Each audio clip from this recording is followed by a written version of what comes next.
Thank you very much for listening to this week's talk on the Sedra of Behar, the penultimate Sedra in the book of Vayikra, the book of Leviticus. And we are dedicating this learning to the speedy and safe release of every single one of the hostages still held in captivity in Gaza, and the safety and success of all of the soldiers in the IDF as they are fighting this war for the survival of the Jewish people in the land of Israel and beyond. And this Sedra resonates so deeply with all of the themes, with the dedication of this shir. And each time we learn, it's a new day, a new prayer for the understanding of and the acceptance, Hashem's acceptance of our requests.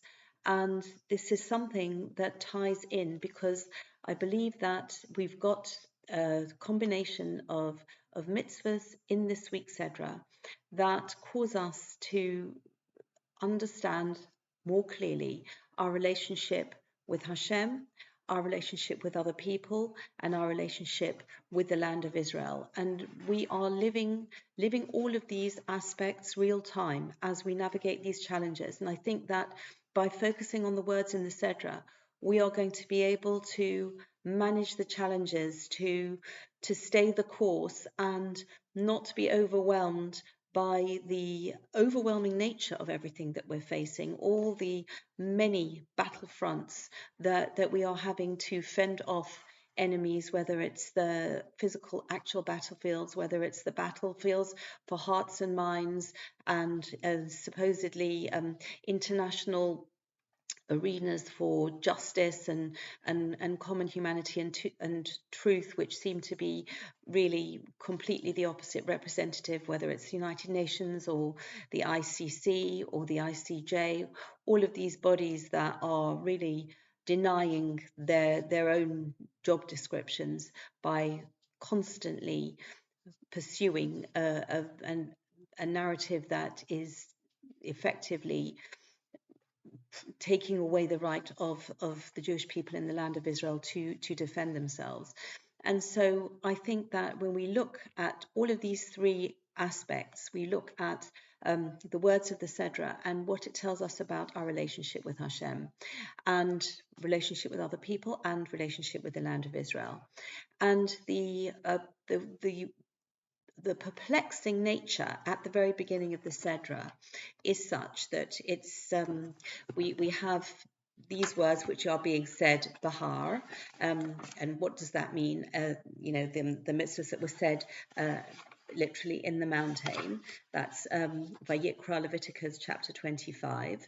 Vayedaber Hashem el Moshe Behar Sinai, and Hashem spoke to Moshe on Mount Sinai, Lema, saying, Daber el bnei Yisrael va'amarta alehem, speak to the children of Israel, and you will say to them, Ki sovo el ha'aretz asher ani nosein lachem, when you will come to the land that I am giving you, v'shavsa ha'aretz Shabbos laHashem, and the land should rest, a sabbatical to Hashem. This is known as the Shmita year. And we experienced Matan Torah at Har Sinai in the Sedra of Yisro in the book of Shemos many weeks ago. And why suddenly do we have this account of mitzvahs, the mitzvahs that are dealing with shmita and yovel, the Jubilee year, which is the count of after seven shmita cycles. We have the 50th year, which follows the 49th, and that is called the Jubilee. And so why suddenly are we transported back to Har Sinai? And Rashi picks up on this, and he comments, Behar Sinai, Ma inyan shmita etzel Har Sinai, what is the matter of shmita doing next to Mount Sinai? I.e., why does the Torah say on Mount Sinai specifically in the context of the laws of shmita as opposed to other laws? V'halo kol hamitzvos ne'emru miSinai, were not all of the commandments stated at Sinai, Ella, but it is written here to teach that Ma shmita, just as shmita, ne'emru klolaseha frotaseha v'dikdukeha miSinai, its general rules and its details and its fine points were stated at Sinai, af kulon, so too with all of the commandments, ne'emru Klolosehen v'dikdukehen b'Sinai. Their general rules and their fine points were stated at Sinai. And this idea of why suddenly shmita? And so I think, as I mentioned earlier, it is because of this unique weaving together of these three central themes of what our essence is all about, our relationship divided into those three ways of thinking about it. And first of all, our relationship with Hashem. And the mitzvah of shmita is teaching us about emunah, about faith in Hashem. And there's another word that's used, which is betach or bitachon, and we'll come to it when we talk about our relationship with the land of Israel, that when Hashem commands us that, and this is, although the time of the Torah, the land of Israel, the way of life at that time was very much of an agricultural way of life.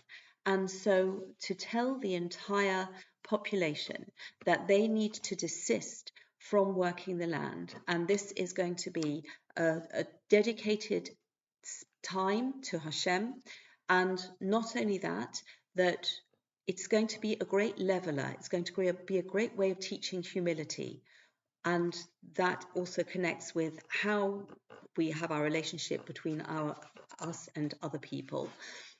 Because sometimes people are going to be more talented and more successful in their farming, in their business, whatever they do.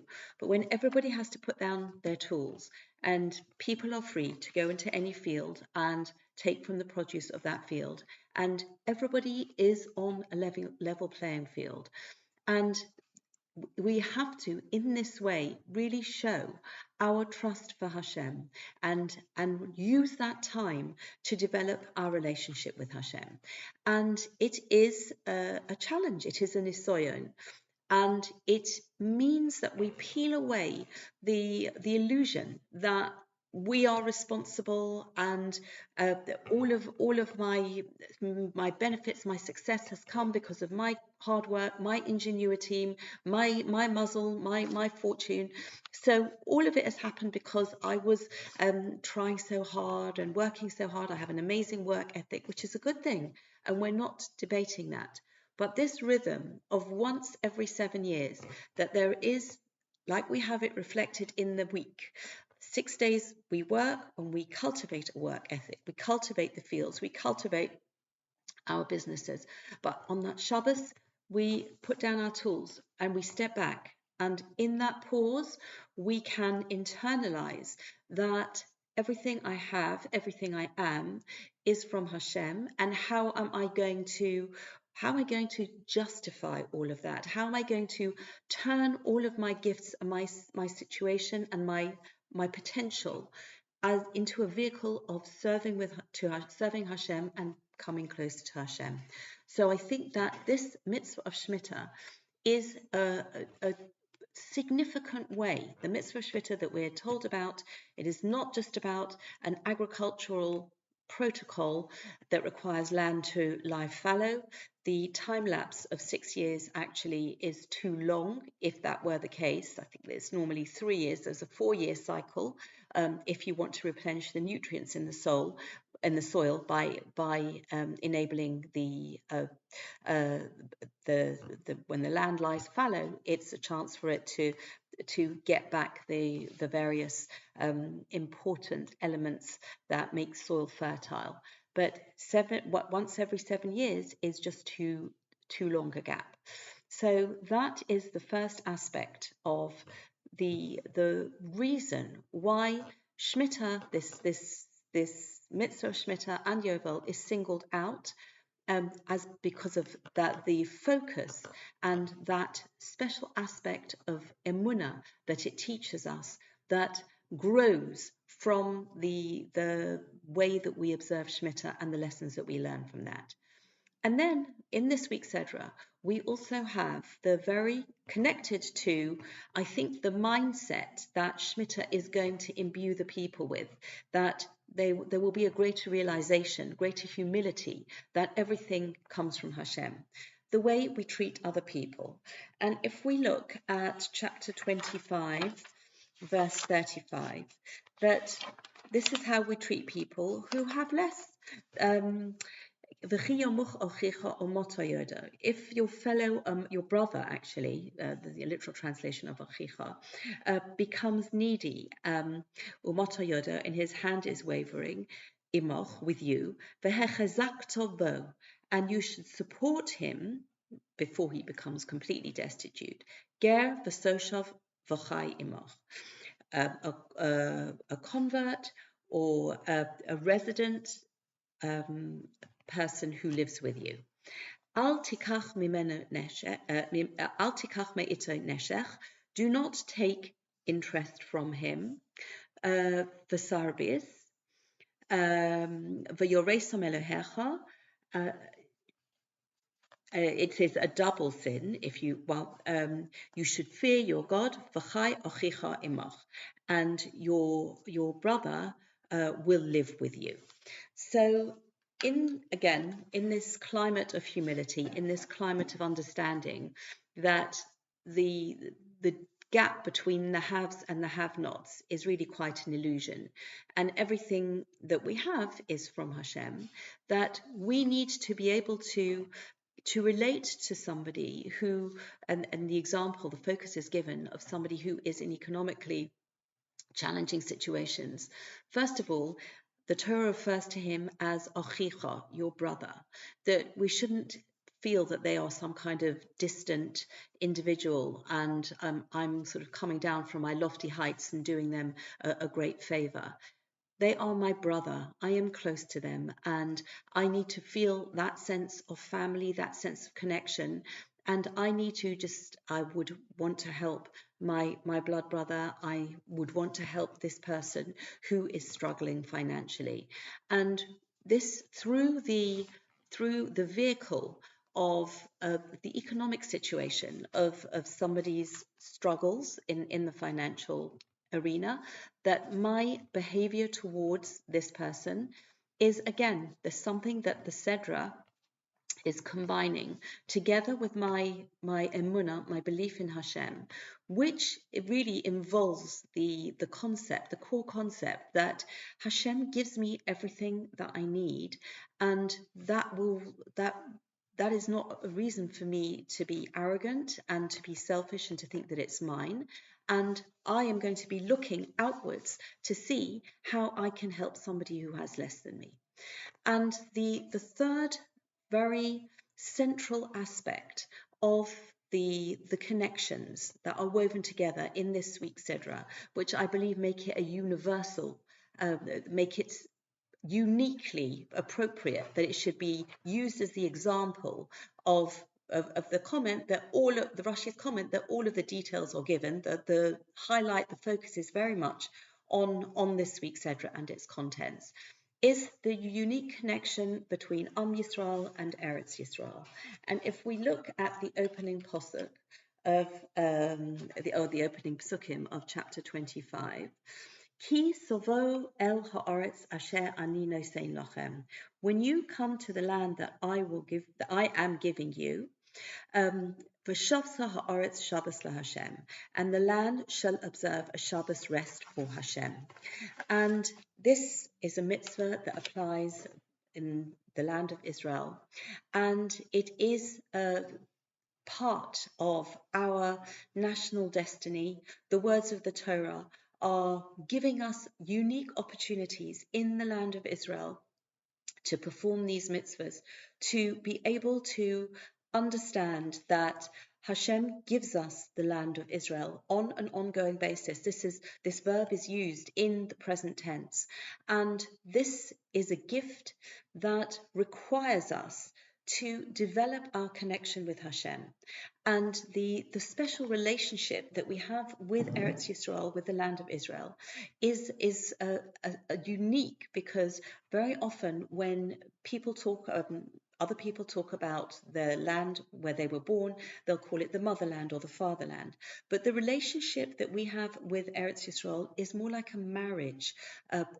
This is an intimacy, a closeness, And this connection actually was established in the halacha that we learn from Avraham Avinu, Avraham our father, when he buys the cave of Machpelah, and we sort of learn that this is the first purchase of real estate in Eretz Yisrael, and it was the concepts were connected to the marriage of Avraham Avinu and Sarah Imenu, and so it is as if we are married to this land, and we are required as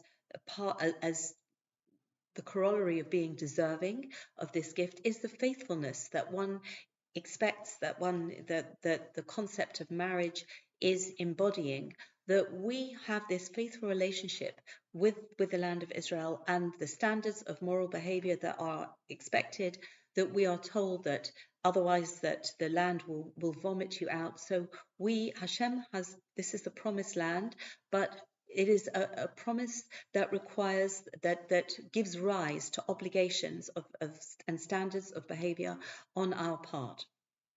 And so when we look at all of these unique combinations of the three aspects of relationship with Hashem, relationship with other people, and relationship with the land of Israel, and we can see how the yovel, the Jubilee year, really is taking this to an even higher crescendo.